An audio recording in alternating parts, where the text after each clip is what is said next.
প্রতিদিন গীতাপাঠ শুনলে মন শান্ত হয়, জীবনে সঠিক পথ দেখাতে সাহায্য করে।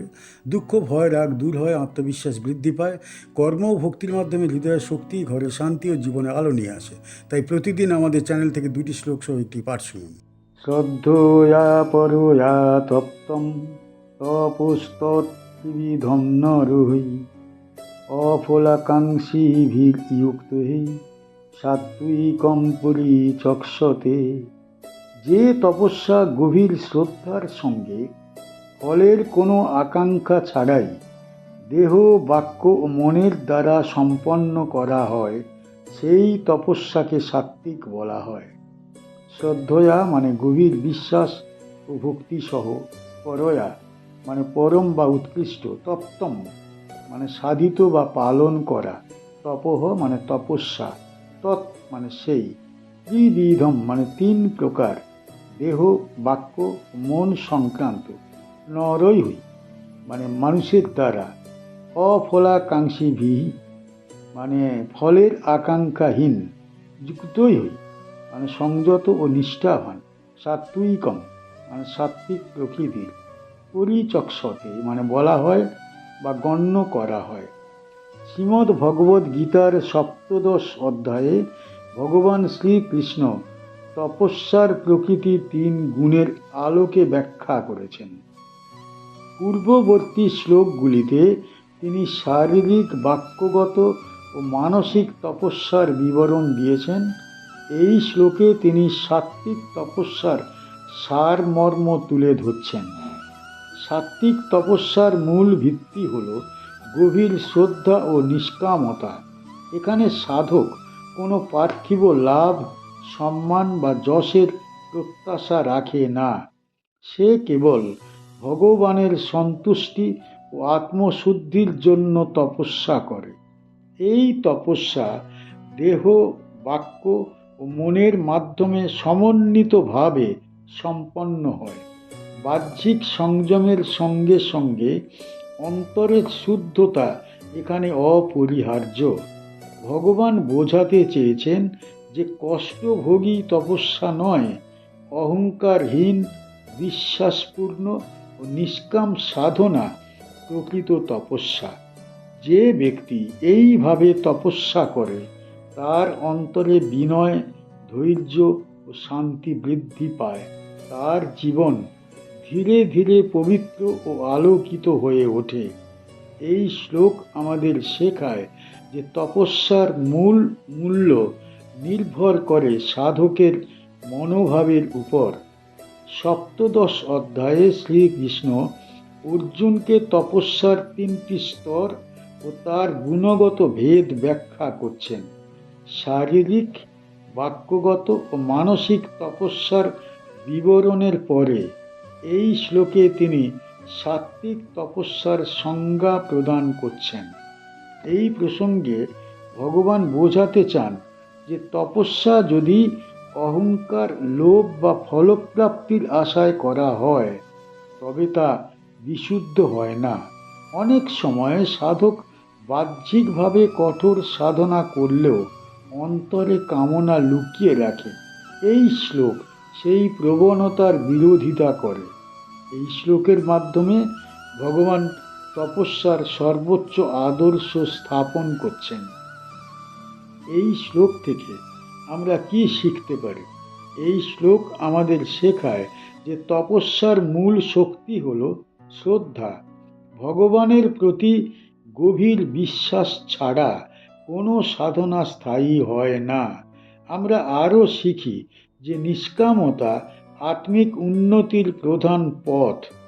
ফলের আশা ত্যাগ করলে মন মুক্ত ও শান্ত হয়। এই শ্লোক আমাদের দেহ, বাক্য ও মনের সমন্বিত সাধনার গুরুত্ব বোঝায়। একটির অভাব হলে সাধনা অসম্পূর্ণ থাকে। আরও একটি শিক্ষা হল নিষ্ঠা ও ধৈর্য।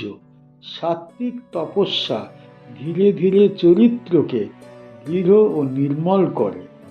সবশেষে বলা যায়, এই শ্লোক আমাদের বিশুদ্ধ ভক্তি, সংযত জীবন ও গভীর আত্মনিবেদনের পথে পরিচালিত করে। শ্রদ্ধা, নিষ্কামতা ও সংযমের মাধ্যমে মানুষ ভগবানের কৃপা লাভ করে এবং জীবনে পরম শান্তি ও মুক্তির পথে অগ্রসর হয়।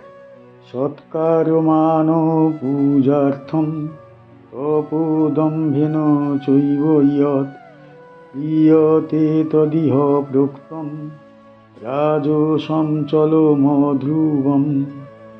যে তপস্যা সম্মান, প্রশংসা ও পূজা পাওয়ার উদ্দেশ্যে এবং দম্ভ ও আত্মপ্রদর্শনের সঙ্গে করা হয়, সেই তপস্যাকে এই সংসারে রাজসিক, চঞ্চল ও অস্থায়ী বলা হয়।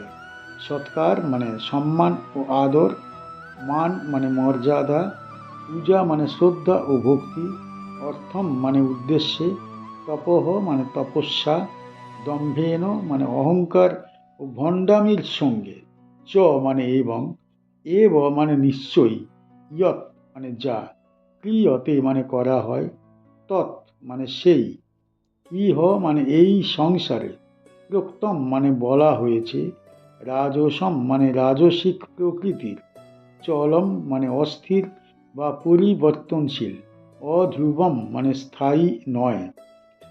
শ্রীমদ্ ভগবদ্ গীতার সপ্তদশ অধ্যায়ে ভগবান শ্রীকৃষ্ণ তপস্যার গুণগত ভেদ ব্যাখ্যা করছেন। পূর্ববর্তী শ্লোকে তিনি সাত্ত্বিক তপস্যার কথা বলেছেন। এই শ্লোকে তিনি রাজসিক তপস্যার প্রকৃতি তুলে ধরেছেন। রাজসিক তপস্যার মূল বৈশিষ্ট্য হল আত্মপ্রদর্শন ও লোকপ্রিয়তার আকাঙ্ক্ষা। এই ধরনের তপস্যাকারী ভগবানের সন্তুষ্টির চেয়ে মানুষের প্রশংসাকে বেশি গুরুত্ব দেয়। সে উপবাস, জপ, নিয়ম বা ব্রত পালন করে, কিন্তু তার অন্তরের লক্ষ্য থাকে সমাজে সাধু ও মহান হিসাবে পরিচিত হওয়া। ফলে তার সাধনায় বিনয় ও আত্মনিয়ন্ত্রণ, আত্মনিবেদন থাকে না। এই তপস্যা বাহ্যিকভাবে কঠোর হলেও অন্তরে লোভ ও অহংকারে পরিপূর্ণ থাকে, তাই এর ফল স্থায়ী হয় না। ভগবান বোঝাতে চেয়েছেন যে অহংকার মিশ্রিত সাধনা আত্মাকে শুদ্ধ করে না, বরং তা বন্ধন সৃষ্টি করে। রাজসিক তপস্যা মানুষের মনে অস্থিরতা সৃষ্টি করে, প্রশংসা পেলে আনন্দ হয়, না পেলে হতাশা জন্মায়, ফলে মন কখনোই স্থির হয় না। এই শ্লোক আমাদের সতর্ক করে দেয় যাতে আমরা সাধনাকে আত্মপ্রচার বা মর্যাদা অর্জনের উপায় হিসাবে না বানাই। সপ্তদশ অধ্যায়ে শ্রীকৃষ্ণ অর্জুনকে তপস্যার 3 প্রকার ব্যাখ্যা করছেন। সাত্ত্বিক তপস্যার পর তিনি রাজসিক তপস্যার কথা বলেছেন, যাতে এই দুইয়ের পার্থক্য স্পষ্ট হয়। এই প্রসঙ্গে ভগবান বোঝাতে চান যে অনেক মানুষ ধর্মকর্মকে সামাজিক মর্যাদা বৃদ্ধির হাতিয়ার হিসাবে ব্যবহার করে। এই ধরনের মানুষ ভগবানের নিকটবর্তী না হয়ে অহংকারের জালে আবদ্ধ হয়ে দূরে সরে যায়। এই শ্লোকের মাধ্যমে শ্রীকৃষ্ণ সাধকদের অন্তর পরিশুদ্ধ করবার আহ্বান জানিয়েছেন। কি শিখতে পারি এই শ্লোক থেকে? এই শ্লোক আমাদের শেখায় সাধনার উদ্দেশ্য কখনোই খ্যাতি বা সম্মান অর্জন হওয়া উচিত নয়। ভগবানের সন্তুষ্টিই হওয়া উচিত একমাত্র লক্ষ্য। আমরা শিখি যে অহংকার সাধনার সবচেয়ে বড় বাধা। যত বেশি আত্মপ্রদর্শন, তত কম আত্মশুদ্ধি। এই শ্লোক আমাদের আত্মপরীক্ষার শিক্ষা দেয়। আমাদের উচিত নিজের উদ্দেশ্য বারবার যাচাই করা। আরও একটি শিক্ষা হলো বিনয় ও সরলতা।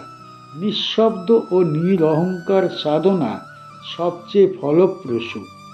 সবশেষে বলা যায়, এই শ্লোক আমাদের রাজসিক অস্থিরতা পরিত্যাগ করে সাত্ত্বিক স্থিরতার পথে চলবার আহ্বান জানায়। শুদ্ধ উদ্দেশ্য, বিনয় এবং নিষ্কাম তপস্যার মাধ্যমে মানুষ ভগবত কৃপা লাভ করে এবং জীবনে পরম শান্তি অর্জন করে। আমাদের চ্যানেলের গীতা পাঠ কেমন হয়েছে, ব্যাখ্যা কেমন হয়েছে, আপনার কেমন লেগেছে কমেন্ট বক্সে অবশ্যই জানাবেন এবং প্রতিনিয়ত গীতা পাঠ শোনার জন্য চ্যানেলটা অবশ্যই সাবস্ক্রাইব করে রাখুন। দেখা হচ্ছে পরের ভিডিও।